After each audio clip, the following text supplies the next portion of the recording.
Pangatlong piti, siya na lang mag-isa. Alam mo, yung panahon na yon, nasa Mercury dog siya. Kasi irregular siya eh. Ang plano niyang bilhin, yung gamot na para magkaregla siya.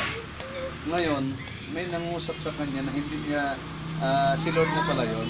Sabi niya, wag kang bumili ng pamparegla, bumili ka ng PT. Nung bumili siya ng PT, ako yung nandun sa kasama. Nung nag-PT siya, nung nag-PT siya mag-isa, gumuhit dalawa. Tumawag siya sa akin. Tumawag siya sa akin. Diyan ako nagpapagupit minsan eh. Tumawag siya sa akin, sabi niya, Daddy, congratulations. Alam mo ang ginawa ko? Umiyak ako. Agulgul ako sa iyak. Bakit? Pinakinggan na naman nila yung aking panalangin. Ano mangyari? Natutuwa ka o hindi? Papagamit mo buhay mo, hindi. Papagamit. Yan ang nangyari sa akin. Kaya isa sa dahilan kung bakit ko pinapagamit yung buhay ko sa Joby.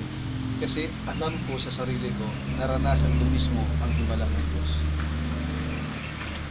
Kaya naniniwala ako ngayong umaga, hindi lamang yan yung anak mo, kundi marami pang gagawing himala ang Diyos sa buhay mo. Ang kailangan mo lang, kapatid, buksan mo lang puso mo kay Jesus.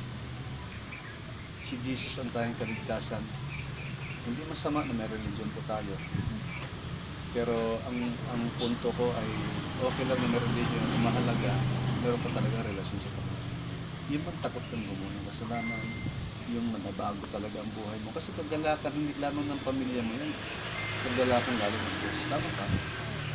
At nais ng Panginoon na makaranas tayo na lang ayaw ng Diyos na impyerno tayo. Kaya nga, gumagamit ang Diyos ng paraan. Ako, ginamit ng Panginoon, ang ginamit sa akin si Sir Joby, yung asawa ko. Kasi yung asawa ko, born again. Nung akin, nung una, ligaw-ligaw lang, parang gusto kong ligawan lang. Yung pala, paraan na pala ng Diyos yan. Sabi ni Lord, wag mo lokohin yan, anak ko yan. Eh, yung nangyari, habang to make the long story short, ay nagiging kami. Kaya hanggang ngayon, alam mo ilang taon siya? 38 years old pa lang. Bata. Ako 53 na. Bakit? Ano sabi ko? Lord, bigyan mo ko ng asawa, bata, maputi, mahaba buhok, may tapos. Specific. Tinupad sa Joby. Kumilos ang Diyos.